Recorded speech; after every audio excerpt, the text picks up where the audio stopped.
Subscribe करें और bell दबाएं ताकि कोई खबर रह न जाए।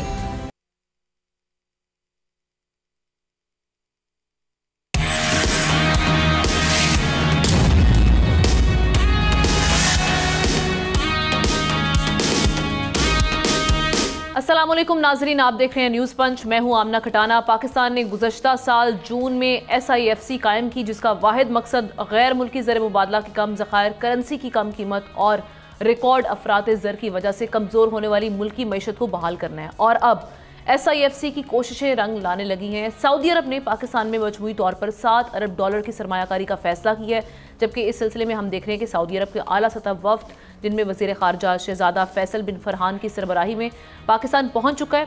पाकिस्तानी मईशत के लिए ये किसी नेक शगुन से कम नहीं, खुशाइंद खबर ये है। सऊदी वफ्द के दौरे के पहले मरहले में मईशत के मुख्तलिफ शोबों में सरमायाकारी के लिए रोड मैप को हतमी शक्ल दी जाएगी। दूसरी जानिब IMF और आलमी बैंक के सालाना इजलास में शिरकत के लिए वज़ीर ख़जाना मोहम्मद औरंगज़ेब की सरबराही में पाकिस्तानी वफ्द अमरीका में मौजूद है। इस मौके पर IMF को कर्ज के नए प्रोग्राम के लिए दरख्वास्त भी दी जाएगी। फिर आलमी मंडी में हम देख रहे हैं कि जनाब तेल की कीमतों में इजाफे से पेट्रोल की कीमत में इजाफे का इम्कान भी है, मगर ओगरा की वर्किंग के बाद ही कीमतों का तखमीना सामने आएगा।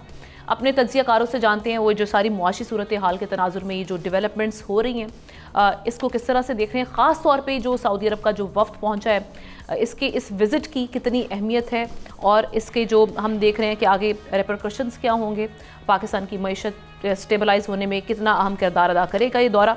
अपने पैनलिस्ट का मैं तारुफ करवा देती हूँ। आज हमारे साथ नज़ीर लगारी साहब कराची स्टूडियो से मौजूद हैं, एहतशामुल हक साहब इस्लामाबाद स्टूडियो से हैं, डॉक्टर दानिश और शहज़ादा जुल्फ़िकार साहब हमारे साथ वीडियो लिंक के ज़रिए मौजूद हैं। शहज़ादा जुल्फ़िकार साहब कोयटा से वीडियो लिंक से हमें ज्वाइन करें। आप तमाम का बेहद शुक्रिया।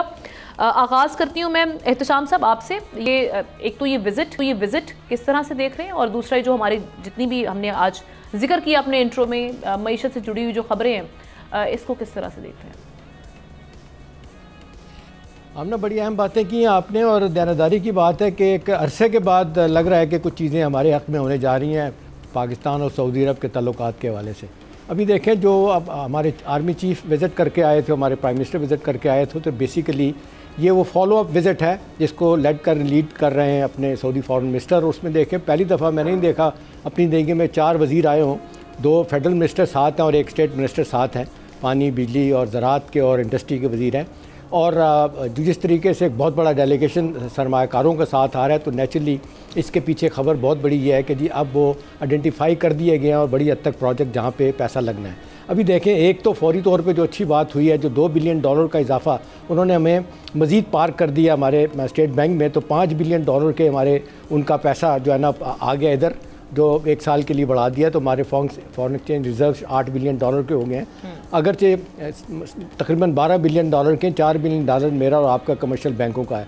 लेकिन क्या बदकिस्मती है कि हिंदुस्तान के 5 से 54 बिलियन के रिजर्व हैं, बांग्लादेश के 26 या $5 बिलियन के हैं, हमारे अब आके हुए हैं $12 बिलियन के टोटल मिला के। और इवन वो जो मुल्क ऑलमोस्ट ख़त्म हो गया था, $4.4 बिलियन के श्रीलंका के ज़खायर हैं। तो ये $2 बिलियन का ये आना और फिर ये आगे इन्वेस्टमेंट के हवाले से आगे जाना, एक तो इसका पहलू बहुत अहम है हमना कि ये $21 बिलियन का ये फिगर आता था, ये बानी PTI के ज़माने से हो रहा था कि $21 बिलियन की पाकिस्तान में सरमायाकारी होगी, मेनली रिफाइनरीज में तकरीबन $14 बिलियन की, और एनर्जी सेक्टर में $7-8 बिलियन की। और लेकिन हमने देखा इस पर कोई पेशरफ नहीं हुई थी, नाराज़गी थी, क्या था, बहुत सी चीज़ें थी। बहरहाल अब चीज़ें ठीक होने जा रही हैं। एक ये तो हो गया इसका इकोनॉमिक पहलू के, वो इन्वेस्ट करने जा रहे हैं, और इसमें बड़ी चीज़ जो आ रहा है, रिकोडेक में कहा जा रहा है कि बड़ी इन्वेस्टमेंट है उनकी $5 बिलियन की। इसके अलावा हमने जो और बड़ी खबर है कि पाकिस्तान में लिथियम के ज़खायर जो मिले हैं, कहा जा रहा है वो $1 ट्रिलियन के हैं, वो ताइवान के ख़त्म हो रहे हैं। वही लिथियम है जो इस्तेमाल होता है आपकी गाड़ियों में, चिप्स में और टेलीफोन में। तो इसके लिए एक्सप्लोर करने के लिए वो कहते हैं जी हम पैसा लगाएंगे, एक ही है। और डिफेंस और फूड सिक्योरिटी, इसके लिए ज़राअत के लिए कहा जा रहा है 10,000 एकड़ ज़मीन रोज़ाना पाकिस्तान में जो है ना वो उसको करेंगे, बहाल करेंगे, जिसके लिए वो पैसा भी लगाएंगे, और ताकि फूड सिक्योरिटी और डिफेंस सिक्योरिटी। एक और बड़ी अहम बात है, आपको याद होगा, और MBS जो है ना, जो इस वक्त वली अहद हैं, 2015 में वज़ीर दिफा थे हमना, और उस वक्त आपने देखा यमन की लड़ाई हो रही थी, पाकिस्तान से फ़ौजें मांगी गई थी लेकिन नहीं दी गई, पार्लियामेंट ने कह दिया था नहीं देंगे। इस पर सऊदी अरब जो है ना वो कहते हैं अभी तक वली अहद इसको भूले नहीं है। बहरहाल मेरी खबर ये है कि अब ये आर्मी चीफ़ के विज़िट के बाद ये बात बहुत तय हो गई है कि पाकिस्तान जब भी अल्लाह ना करे कभी जारियत होती है सऊदी अरब के ख़िलाफ़ तो पाकिस्तान साथ खड़ा होगा, फ़ौजें भी फराम करेगा। एक दूसरी बड़ी बात यह है कि जी आगे चल के जो आइडेंटिफाई किए गए हैं हमारे सेक्टर वो किए गए हैं, उसके लिए उन्होंने कहा जी धड़ाधड़ पैसा लगाएंगे और जो 100 लोगों का डेलीगेशन आया वो पैसा लगाने के लिए तैयार है, वो भी बिलियन में। जी ठीक है लगारी साहब, ये पाकिस्तान में जो हम देख रहे हैं सरमायाकारी की नई राहें खुलेंगी इस दौरे से। दूसरा ये जो हमारी डेवलपमेंट्स हो रही हैं ये बड़ा इंपॉर्टेंट है, जिसमें हम देख रहे हैं कि 6 से 8 बिलियन डॉलर की जो न्यू फाइनेंशियल पैकेजिंग वाली जो सारे पैकेज की जो सूरत हाल है IMF से लेनी है, उसको किस तरह से देख रहे हैं? देखिए, कुदरत ने आपको मौके तो बहुत मरतबा दिए हैं। इस तरह के मौके आपको बहुत माजी में बहुत मिले हैं, आपको बहुत ज़्यादा कुदरत ने नवाजा है ऐसे मौके से। आपके यहाँ अरबों डॉलर की पहले भी इन्वेस्टमेंट हुई है, इतने बड़े इदारे बने आपके। एक ही दौर है 4-5 साल का जिसमें आपका पोर्ट कासिम अथॉरिटी बनती है, आपका एक्सपोर्ट प्रोसेसिंग जोन बनता है, आपकी एक बाकायदा बंदरगाह डेवलप होती है, आपका स्टील मिल लग जाता है, आपके इदारे तरक्की कर रहे होते हैं, रेलवे का मुनाफा कहीं जा रहा है, PIA का मुनाफा कहीं जा रहा है। एक ऐसा ज़माना भी था, फिर इन्हतात आया, फिर इन्हतात जो है वो हर सतह पर हर शोबे में आया है, और जिनके पास ज़्यादा इक़्तिदार था उनकी वजह से ज़्यादा जो है वो इन्हतात आया, उनकी वजह से तबाही आई, बहुत से लोगों की वजह से, मुक़्तदर लोगों की वजह से।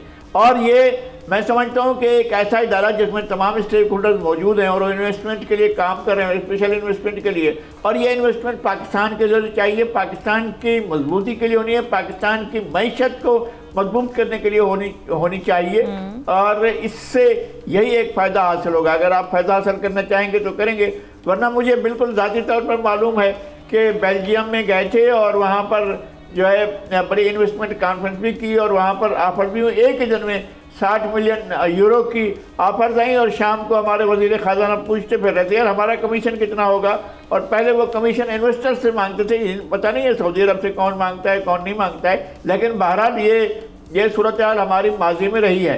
अब चूँकि सारे मिलकर काम कर रहे हैं और सारे स्टेक होल्डर्स बैठे हुए हैं, अगर वो एक दूसरे पर नज़र रखते हुए ये देखें कि कोई ऐसा तो नहीं है कि मामला गड़बड़ हो रहे हैं, तो ही चीज़ें जो है वो हमारे साथ ठीक हो सकती हैं और हमारी इन्वेस्टमेंट का कोई फ़ायदा भी हो सकता है। सऊदी अरब का वफ़द आया है, हम खुश आमदीद कहते हैं दिल की गहराइयों से। हम समझते हैं कि हमारे मसले को वो समझ रहे हैं और यहाँ पर मौके मौजूद हैं, जो इन्वेस्टर आएंगे उनको नुकसान नहीं होगा, बशर्ते कि हमारा वो सुर्ख फीता और वो जो बाबू बैठे हुए इस्लामाबाद में वो अगर चीज़ों को ख़राब ना करें तो चीज़ें बहुत अच्छी तरह आगे चलेंगी। ठीक है डॉक्टर साहब, एक तो ये कि इसका आउटकम इस विजिट का आप क्या निकलता है और कब तक निकलता हुआ दिखाई दे रहा है, दूसरा इकोनॉमिक जो टर्मोइल है इससे निकलने का रास्ता आपको दिखाई दे रहा है? ये IMF वाले मामला भी चल रहे हैं, फिर ये एक सऊदी इन्वेस्टमेंट।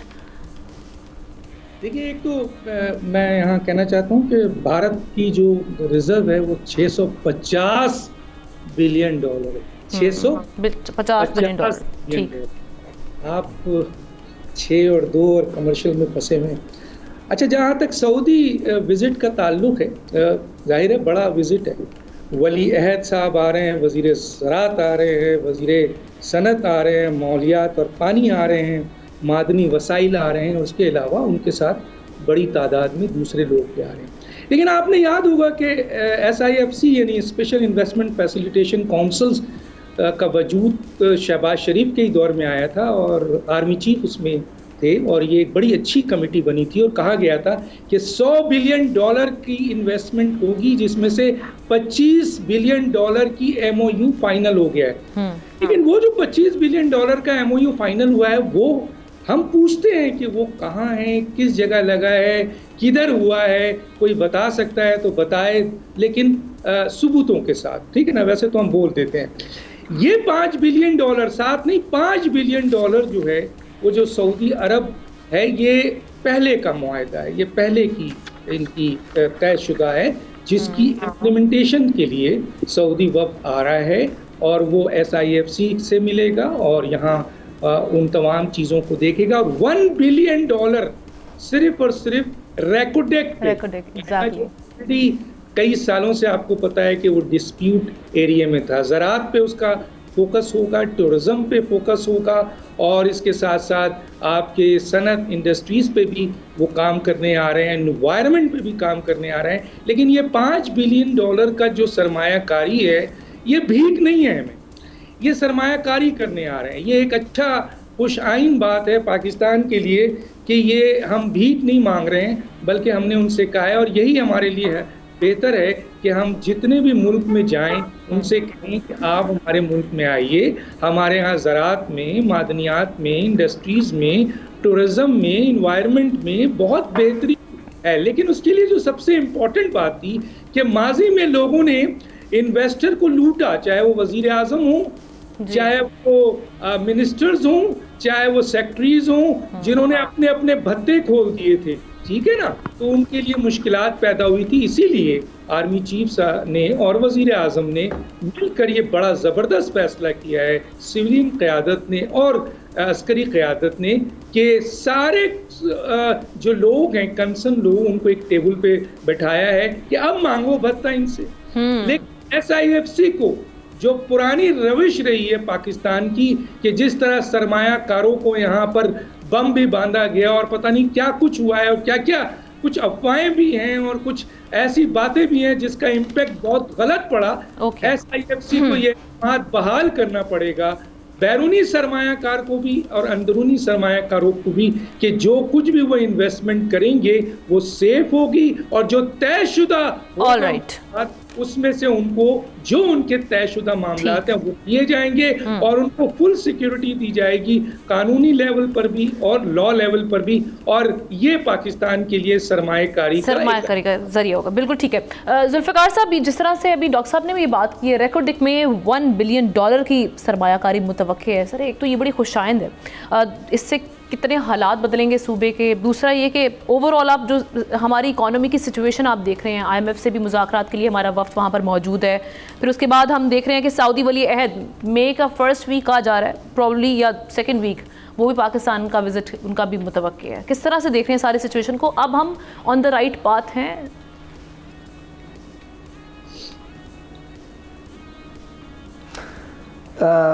देखें, जो बातें तो उन्होंने की मैं इनको रिपीट नहीं करूँगा। ज़ाहिर है इम्पोर्टेंट तो ये है, और मिडल ईस्ट में जो हैसियत सऊदी अरब की है, जो इम्पोर्टेंस सऊदी अरब की है, उसके बाद उनके जितने अलाइज़ हैं या जो उस काउंसिल में उनके साथ हैं और उनके उस इत्तेहाद में उनके साथ हैं, वो सारे उनका भी इत्तेमाद बहाल होगा। अगर सऊदी एक स्टेप लेता है तो उसके जितने गल्फ़ के या मिडल ईस्ट की कंट्रीज़ हैं वो भी इसमें ज़रूर सरमायाकारी के लिए सोचेंगे भी, आएंगे भी। और ख़ासकर UAE का, मैं UAE, बहरीन, कतर, ये ज़रूर जो है इस तरफ आएंगे भी और सरमायाकारी भी करेंगे। तो ये इस लिहाज से बहुत इम्पोर्टेंस है। बाकी सऊदी अरब की पाकिस्तान के साथ इंगेजमेंट बहुत ज़्यादा, उसकी एक वैल्यू है, उसकी इम्पोर्टेंस है। और अगर उस पर अब ज़ाहिर है फिर पाकिस्तान ने स्टेप्स क्या लेने हैं। ये इन्वेस्टमेंट तो आ गई, अब उस इन्वेस्टमेंट के बाद किस तरीके से, और यूरोपियन कंट्रीज़ भी मैं समझता हूँ कि उनके भी अगर इन्वेस्टमेंट के उनके भी चांसेस बहुत ब्राइट हो गए हैं। अच्छा, वो एक मिथ या एक वो चीज़ कि पाकिस्तान अनसेफ मुल्क है, पाकिस्तान अनसेफ मुल्क है, अब वो भी चीज़ वो एक बहुत मददगार साबित हो, सॉफ्ट इमेज हम हर जगह बैरून मुल्क हम उसको ये इत्तेमाद साजी, ये भी इत्तेमाद साजी की बहुत एक पेशरफ्त है, बहुत इंपॉर्टेंट पेशरफ्त है। और इस तरह चीज़ें आएंगी, और फिर अब मौजूदा हुकूमत के कांधे पर है हम इस चीज़ को ज़्यादा ले लें कि अब एक कड़ा इम्तिहान है मौजूदा हुकूमत का भी, कि वो इन्वेस्टर्स को किस तरह डील करते हैं, वो उनको सिक्योरिटी किस तरह देते हैं, और उनकी इन्वेस्टमेंट से जो फ़वाइद आम आदमी को एक रोज़गार की सूरत में, वो डायरेक्ट या इनडायरेक्ट, वो भी एक उनको किस तरीके से उसको बेहतर अंदाज में उनके उस फ़वाइद को कि वो ट्रिकल डाउन हो के आम आदमी तक पहुँचें, चाहे रिकोदेक हो। अब रिकोदेक में अगर उनकी सरमायाकारी होती है, एक आम आदमी को उसमें ज़ाहिर है रोज़गार मिलेगा, फैसिलिटीज़ मिलेंगी, और सोशल रिस्पॉन्सिबिलिटी जब होगी उस कंपनी की और उनकी, तो आसपास की आबादी को अगर सड़क मिल जाए, आप साफ़ पीने का पानी मिल जाए, इस तरह से फ़ायदे उसके हो सकते हैं। डिपेंड ये करता है कि बहुत संजीदगी से खुद गवर्नमेंट को इन चीज़ों को देखना पड़ेगा। जी बिल्कुल ठीक है, यानी आप ये कह रहे हैं कि जो दीगर हमारे ममालिक हैं उनका भी एतमाद बहाल होगा इस सरमायाकारी के बाद। और 100 रुकनी ये वफ्द है जिसकी क़यादत जो सऊदी वज़ीर ख़ारिजा हैं शहज़ादा फैसल बिन फरहान वो कर रहे हैं। और अगले माह जिस तरह से हमने पहले भी जिक्र किया कि सऊदी वली अहद का भी जो विज़िट है वो उसकी भी एक्सपेक्टेशंस की जा रही हैं। एक ब्रेक लेते हैं, ब्रेक के बाद हमारे पास दीगर अहम स्टोरीज उस पर बात करेंगे। स्टे विद अस।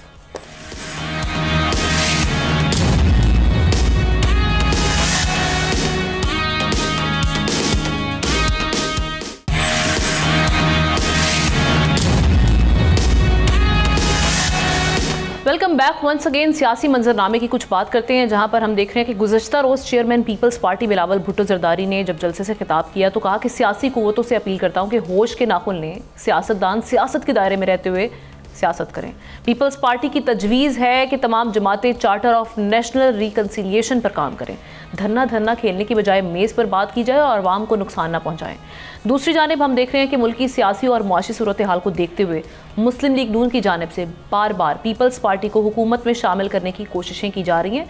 अब इस तमाम सूरत हाल में सवाल ये कि क्या पीपल्स पार्टी मुल्क को मुश्किलात के भंवर से निकालने के लिए विफाकी हुकूमत का हिस्सा बन जाएगी। जैसे कल बिलावल ये भी कह रहे थे कि विफाक के साथ मिलकर मुआशी इस्तेहकाम के लिए काम करेंगे, तो क्या ये दावत अब एक्सेप्ट की जाएगी या नहीं। लगारी साहब आपसे बात करते हैं। एक जानिब पीपल्स पार्टी ये बातें कर रही है कि मुल्क के लिए हम सबको नेशनल रिकन्सिलिएशन की ज़रूरत है, दूसरी जानिब जब उनको दावत दी जाती है तो अभी तक कोई रिस्पांस नहीं आ रहा। आगे क्या देख रहे हैं आप? पहली बात यह है कि हुकूमत में होना लाजमी नहीं है किसी के लिए भी कि वो ज़ाहिर एक हुकूमत मौजूद है और एक जमात को मौका है कि वो अपने लिए बेहतर जितना भी बेहतर तरीके से पाकिस्तान के लिए कुछ कर सके वो करे और उसको कोई हर्डल्स ना हो, ये मसला ना हो कि इत्तेहादियों की तरफ से रुकावटें आ रही हैं। किसी भी मसले पर उन्हें साथ देना चाहिए और इसी तरह से साथ देना चाहिए। और दूसरी बात यह रिकन्सिलिएशन का क्या मतलब है। रिकन्सिलिएशन का मतलब अगर मुफाहमत का मतलब ये है कि हम तमाम मामलों पर चुप करके बैठ जाएं और हुकूमत को खुली छूट दे दें, वो जो मर्जी आए करती रहे। एक तो ये है कि हम रिकन्सिलिएशन का ये तासुर लें। दूसरा ये है कि पाकिस्तान के बेसिक इश्यूज़ पर बैठकर पहले तो आप तय करें ना कि पाकिस्तान के बेसिक इश्यूज़ क्या हैं, उन तमाम इश्यूज़ को तय करें, उनकी जिम्मेदारियों को तयन करें। ऐसा नहीं है कि आप छोड़ दें, जिम्मेदारों को तयन करें कि जनाब पाकिस्तान को इस हाल तक किसने पहुँचाया। एक जमात का ख्याल है कि फ़लाँ ने पहुँचाया, दूसरी जमात का ख्याल है कि उसने पहुँचाया, किसी और जमात का ख्याल है किसी और ने पहुँचाया। तो सारी सूरत हाल पर बैठकर खुलकर बात की जाए।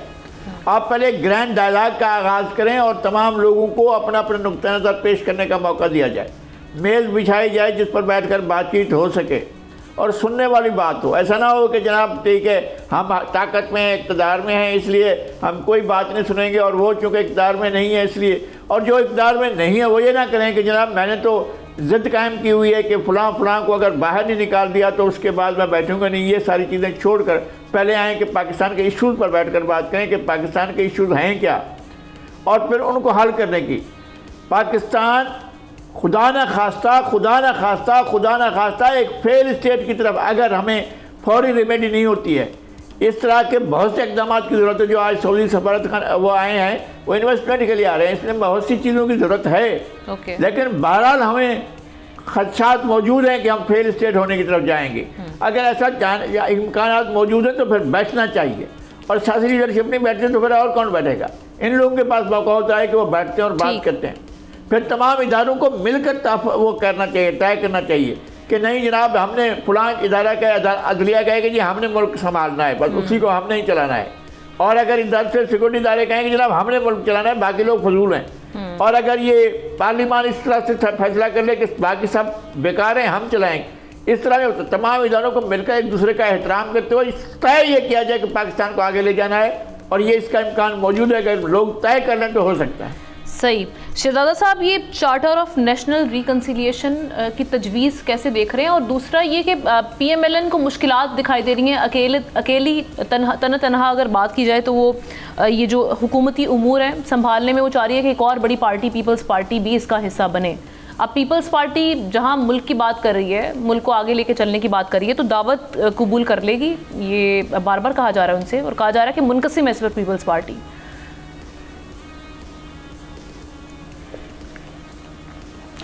देखिए ये तो स्टेक सबके हैं इस पूरे सिस्टम में। पीपल्स पार्टी हुकूमत में हो, अपोजिशन में हो, जो पार्टियां बाहर हैं उनका भी स्टेक्स है, क्योंकि सबको पता है कि अगर मुल्क माशी तौर पर मजबूत होगा तो फ़ायदा सबको मिलेगा, और मुल्क अगर कमज़ोर होगा माशी तौर पर तो सबको नुकसान है उसमें। और बिल्कुल ये बात ठीक है लगारी साहब की कि सबको मिल के जो है अपना अपना रोल अदा करना पड़ेगा।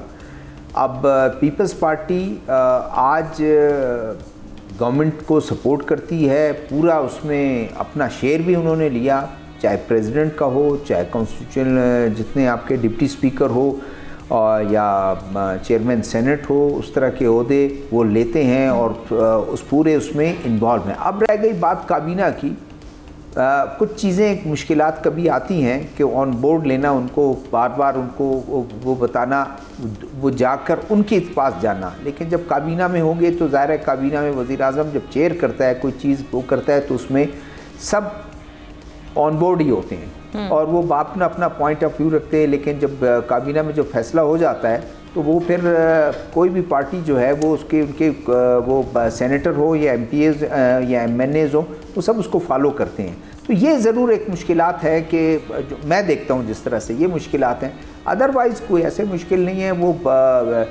पॉलिटिकल प्रोसेस में सब जो है कोशिश करते हैं बार बार बातचीत के उनको मनाने की, और ये अच्छा है, एक प्रैक्टिस है, अच्छी प्रैक्टिस है कि वो उसको मनाते रहे। और मुफाहमत की बात तो हमेशा सियासत में मुफाहमत की बात होती है, कब लड़ाई की बात होती है, कब उन चीज़ों की बात होती है। और पार्लियामेंट में मैं समझता हूँ कि अपोजिशन सबसे बड़ी अपोजिशन पार्टी है, वो उन्होंने एक इत्तेहाद भी तहफ़्फ़ुज़ आइन के लिए एक इत्तेहाद तश्कील दिया है और उसको लॉन्च कर दिया है। वो सब कुछ करते रहे, लेकिन उनका भी स्टेक पूरे सिस्टम में है कि सिस्टम को जो है वो क्रैक्स इसमें अपीयर ना करें, इसको कमज़ोर ना करें, क्योंकि मुल्क जिस तरह जा रहा है और बेहतरी की तरफ, ये बहुत अच्छी खुशखबरी है जो हम डिस्कस कर रहे थे कि एक सऊदी वफ्द आता है और माशी तौर पर इन चीज़ों को भी देखकर जो लोकल सरमायाकार हैं, इंटरनेशनल सरमायाकार हैं और नेशनल सरमायाकार जो हमारे हैं, वो भी इस चीज़ को देखते हुए वो भी अपना पैसा निकालेंगे। जो एक सूरत-ए-हाल जो 6 माह पहले, 8 माह पहले, साल पहले थी, अब वो सूरत-ए-हाल से हम निकलते जा रहे हैं। ये बहुत अच्छी बात। तो डॉक्टर साहब, एक तो यही जो अभी मौजूदा पॉलिटिकल इन्वायरमेंट जो बना हुआ है उसमें ये charter of national reconciliation PTI इसका हिस्सा बनेगी, इस तजवीज़ को एक्सेप्ट करेगी। दूसरी चीज़ ये कि पीपल्स पार्टी दावत अब तक एक्सेप्ट क्यों नहीं कर रही, हुकूमत का हिस्सा बनने से घबरा क्यों रही है, अभी तक पीछे क्यों है? देखिए, ये कहते हैं ना सियासी बयान, अगर इनको charter of democracy, charter of मईशत और चार्टर ऑफ अमन का फिक्र है तो सबसे पहले अपने घर से शुरू करें ना। सिंध में जहाँ 15 साल से हुकूमत है और आप ताकतवर हैं, आप तो हुकूमत में हैं, अपोजिशन को बुलाएं, बैठाएं सबको, चाहे वो MQM हो, चाहे वो वहाँ पे GD हो, दूसरे हो, सिंध के हालात को देखें। मैं तो बहुत अहम एक इशू को आपके साथ शेयर करना चाहता हूँ, जो आसिफ ज़रदारी साहब ने कहा कि हमारे पास दिमाग की कमी है। इस्लामाबाद में बैठे बाबू को जो है वो सोच और कम अक्ली ने पाकिस्तान को गरीब बना दिया। अब ज़रा आइए कि पीपल्स पार्टी 2008 से 2013 तक की कारकर्दगी, जब वो मुल्क की आपके मरकज़ में थी, बिजली की लोड शेडिंग 20 घंटे जारी थी, आटे और चीनी का शदीद बहरान आया। 2008 से 2013 तक कोई मौशी पॉलिसी नहीं बन सकी, मौशी अमूर की कोई टीम नहीं बन सकी जिसने मईशत को बेहतर करके आवाम को रिलीफ दिया हो। बिजली के बहरान की बुनियाद पर टेक्सटाइल के, ये सब रिकॉर्ड का हिस्सा है जो मैं बोल रहा हूँ, लाखों अफराद जो हैं वो बेरोज़गार हो गए।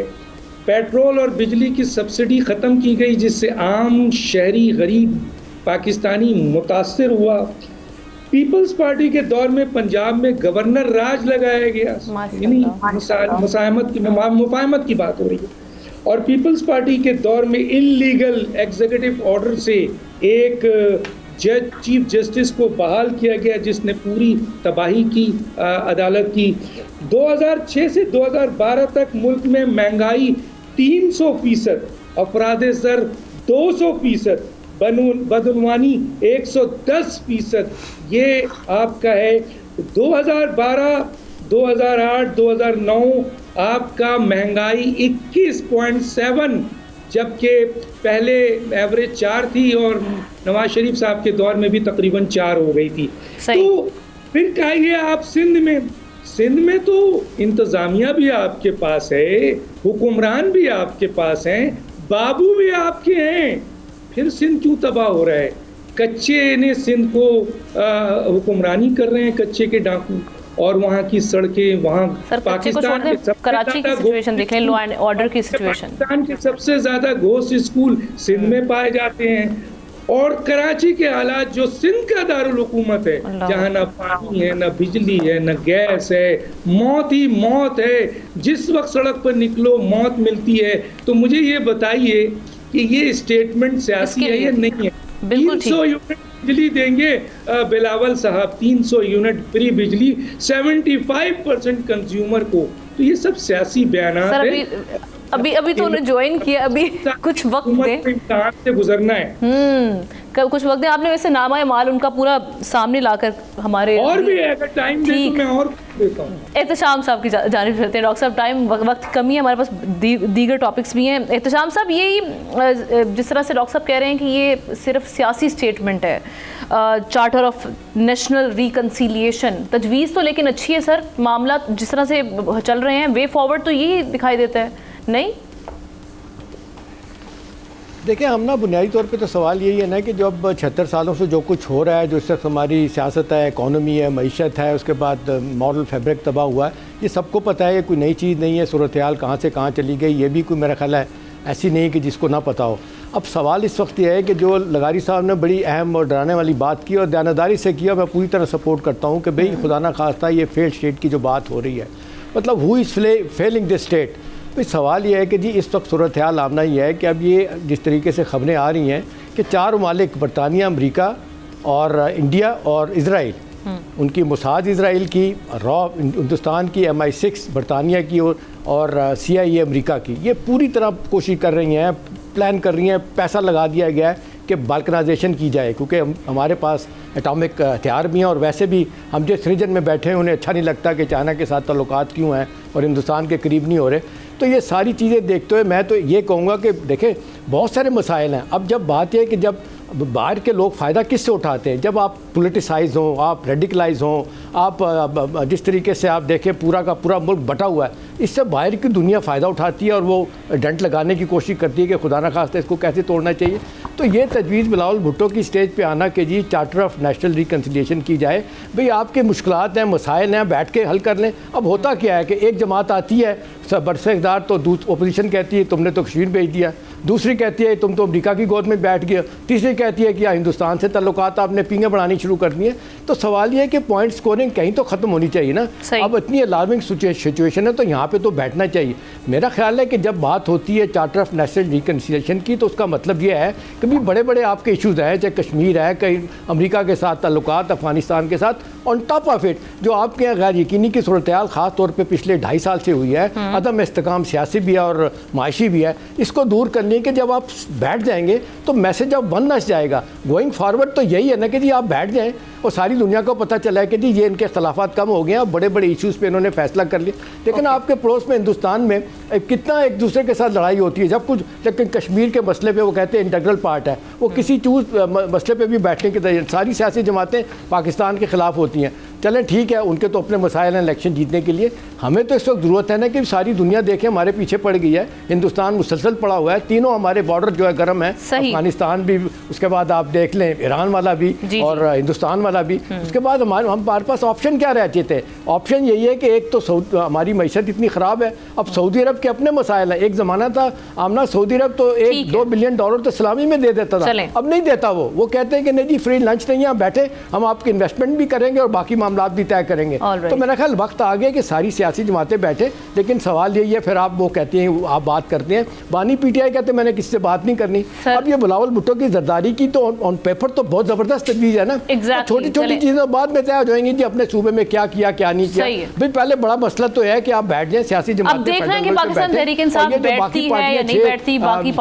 करनी है, तहरीक चलाएंगे और हुकूमत को उठाना है। ठीक है, देखें ये सारी चीज़ें हमारे पास वक्त कम है, हमने अगले टॉपिक की जानिब जाना। आपका इस हवाले से राय आ चुकी है। साहब अगले हम अपने टॉपिक की जाने बढ़ते हैं क्योंकि वक्त काफ़ी आपने ऊपर ले लिया टाइम। शाम में हम देख रहे हैं जो सारी सिचुएशन अभी जो ईरान और इजराइल वाली सिचुएशन थी, जब शाम पर जो हमने देखा दमास्कस में ईरानी कौंसल खाने पर जब हमला किया गया तो उसके जवाब में ईरान ने जैसे इसराइल पर बैक वक्त सैकड़ों ड्रोन्स और क्रूज़ मिसाइल दागे, उससे पूरी दुनिया में इस वक्त हलचल मच गई है। ज़ेरे बहस है कि अब ये मामला आगे किस तरह से डीएस्केलेट करेगा। इसराइल ने 90% मिसाइलों और ड्रोन हमलों को नाकाम बना देने का दावा किया है, मगर ईरान ये कह रहा है कि तमाम अहदाफ हासिल कर लिए हैं। सिफारत खाने पर हमले का हिसाब भी बराबर हो गया और अगर तेल अवीव की जानिब से इस पर कोई फौजी रद्द-ए-अमल हुआ तो जवाबी कार्रवाई इससे भी शदीद होगी। दूसरी जानिब इसराइल की दरख्वास्त पर बुलाया गया अक़वाम मुत्तहिदा की सलामती काउंसिल का हंगामी इजलास भी रस्मी कार्रवाई के बाद मुलतवी कर दिया गया। एक बयान में अक़वाम मुत्तहिदा में ईरानी सफ़ीर का कहना था कि इसराइल ने दोबारा अगर हमला जारहियत की तो ईरान का जवाब फैसला कुन तौर पर भरपूर होगा, जबकि इजरायली वज़रा का कहना है कि ईरान को भरपूर जवाब देने पर गौर किया जा रहा है, वक्त आने पर हमले की कीमत वसूल करेंगे। अब इस तमाम सूरत हाल में सवाल ये कि ईरान ने इसराइल पर जो हमले से क्या मकासद हासिल किए हैं और इसराइल ईरान के हमलों का क्या जवाब दे सकता है।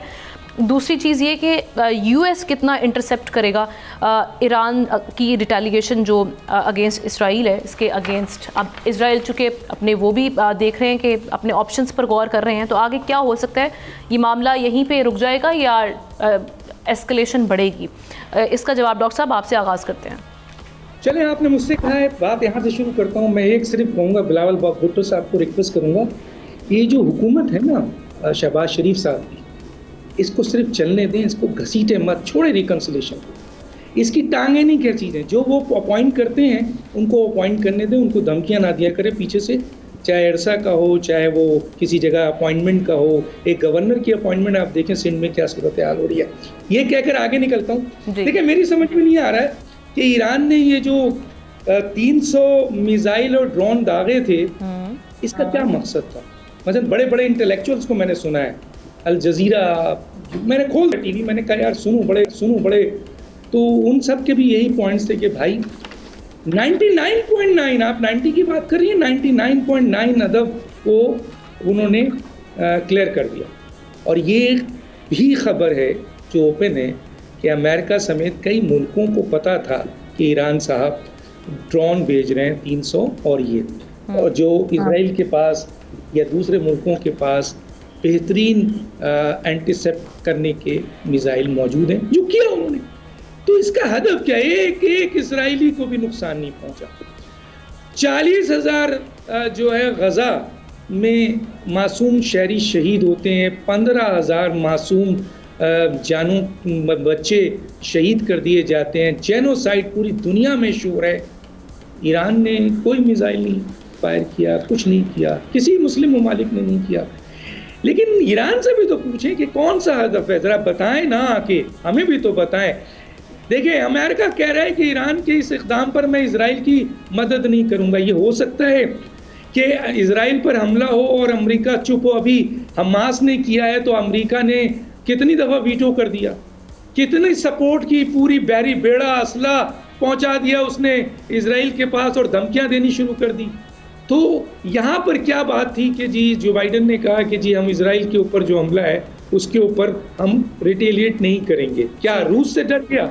अगर रूस से डर गया तो ये बयान तो वो पहले से हैं।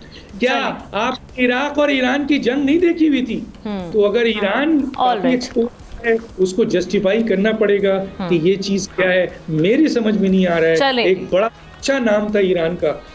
ठीक है डॉक्टर साहब, हमें एक ब्रेक लेने के लिए, ब्रेक के बाद वापस आते हैं अपने दीगर कंटेस्टेंट्स, उनसे भी इस हवाले से राय लेते हैं ब्रेक के बाद।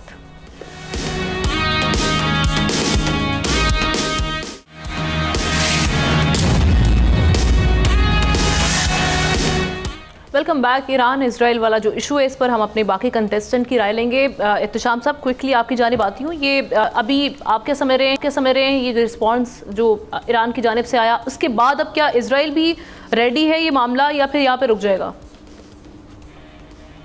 देखिए, उन्होंने जो दावा किया है, इन्होंने तो कहा है, आपने देखा ईरान ने कि जी हमने तो बस जो बात करनी थी कर दी, हमारी तरफ से अब कुछ नहीं, यानी इन सो मेनी वर्ड्स के बदला ले लिया है। लेकिन वो कहते हैं कि जी जंग जारी रहेगी। नेतन्याहू साहब, अब सवाल इस वक्त यह है कि जी क्या वो टाइम अपना चूज़ करके फिर इनके खिलाफ़ करेंगे तो क्या करेंगे। एक इसमें अच्छी बात यह है कि जिस तरह इजराइल और अमेरिका का इख्तलाफ आमना इस हवाले से हुआ है ना, उन्होंने बड़ा वाज़े तौर पे कह दिया है कि जी हम आप ईरान पे हमला करने जा रहे हैं, आपके साथ नहीं खड़े होंगे। इस पर उनको बड़ी तकलीफ़ है। नेतन्याहू चाहते थे कि मिल के ये काम किया जाए, तो शायद इस वजह से रुक गया। दूसरा है कि पूरी आप देख लें, यूरोपियन यूनियन भी यही कह रही है, अमेरिका भी, सारे मालिक भी ठीक है, आपने ज्यादती की थी ना, जारियत आपने की थी। 1 अप्रैल को दमिश्क के कौंसल खाने में जाके आपने उनके 11 लोगों को, 7 लोगों को या 11 लोगों को मारा, जिसमें 2 जर्नैल भी थे, तो उन्होंने बदला लिया, ठीक ही लिया। तो अब सवाल इस वक्त यह है कि जी व्हाट नेक्स्ट। मेरा अपना ख्याल है कि मॉरली और अदरवाइज़ भी एक बहुत बड़ी सपोर्ट तो है इनके खिलाफ। जिस तरह हमने किया था पुलवामा के बाद, हमने भेज दिया था उनके पायलट को कह दिया था जी हमने बदला ले लिया, नथिंग डूइंग। अब सवाल है कि इजराइल को जितनी इस वक्त आमना हजीमत उठानी पड़ रही है, देखें हमास के साथ जंग में इतने लोगों को मारने के बाद भी वो जीत नहीं सके, और ये अमेरिका और वेस्ट के लिए इसलिए भी बड़ी, इसको कहना चाहिए हजीमत है कि यूक्रेन में देख लें रूस जीत रहा है और यूक्रेन और पूरा वेस्टर्न यूरोप अमेरिका हार रहा है। $100 बिलियन से ज़्यादा मदद दी जा चुकी है। तो मेरा ख्याल है अमरीकियों को ये बड़ा अंदाज़ा है। बाइडन को ख़ास तौर पर पॉपुलैरिटी ग्राफ नीचे चला गया है, इलेक्शन होने जा रहा है, वो साथ तो नहीं देंगे। हाँ, लेकिन खित्ते में खुदा ना खास्ता कुछ होता है आमना, हम फिर एक तले जाएंगे, हमारे लिए मसाइल होंगे। पेट्रोल पर प्राइसेस आप देख लें पहले $8 के करीब बढ़ चुकी है। तो मेरा ख्याल है मुश्किलात होंगी, होना चाहिए, इंटरनेशनल डिप्लोमेसी काम करनी चाहिए। लगारी साहब, लेकिन जो सारी सिचुएशन है उसमें दुनिया के ख़ास तौर पे देखा जाए मशरिक़ वस्ता जो दुनिया को तेल की सप्लाई का माखज़ भी है, अब यहाँ पर एक नई जंग छेड़ देना, फिर आलमी बहरी गुज़रगाहें भी यहीं पर हैं जो मशरिक़ और मगरिब को मिलाती हैं, या आप समझते हैं वेस्टर्न जो जितनी कंट्रीज़ हैं वो इंटरेस्टेड हैं इस इशू पर? मेरा ख्याल है कि जंग के इम्कानात नहीं हैं, इसलिए कि दमिश्क में जो वाक़या हुआ था उसमें ज़्यादा नुकसान हुआ था, और अभी जो इसराइल पर मिसाइल दागे गए उससे नुकसान नहीं हुआ, उसके कोई हलाकतें नहीं हुई हैं, ये ठीक बात है। और इसके बाद ये कि जो बाइडन और ट्रंप दोनों ने जो है वो इसराइल को कहा है कि हम साथ नहीं देंगे इस बात पर। दोनों का एक मौक़िफ़ इस तरह का इख्तियार करना कि इसराइल को जो है हल्लाशेरी नहीं दे रहे हैं, तो ये एक अच्छी बात है। मैं समझता हूँ कि इस वजह से तो जंग शायद ना हो, लेकिन बहरहाल इसके इम्कानात मौजूद हैं। और ख़ास तौर पर जो यूक्रेन में पसपाई हो रही है, और जिस तरह से यूरोपी नेटो वाले और अमेरिका को जिस तरह से हजीमत उठाना पड़ रही है, वो कोई ना कोई बहाना तलाश करके कहीं ना कहीं जंग छेड़ सकता है। ये सूरत हाल हमें नजर जी साहब।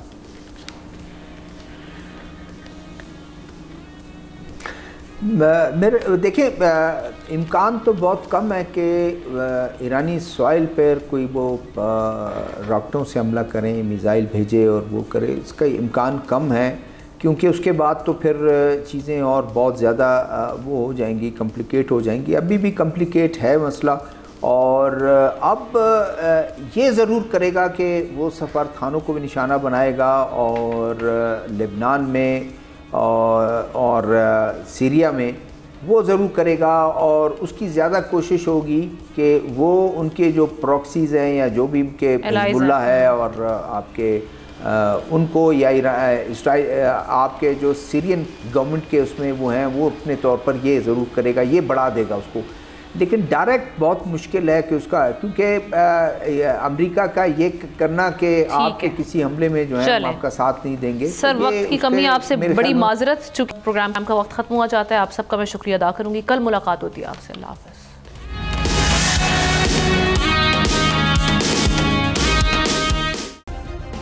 सब्सक्राइब करें और बेल दबाएं ताकि कोई खबर रह न जाए।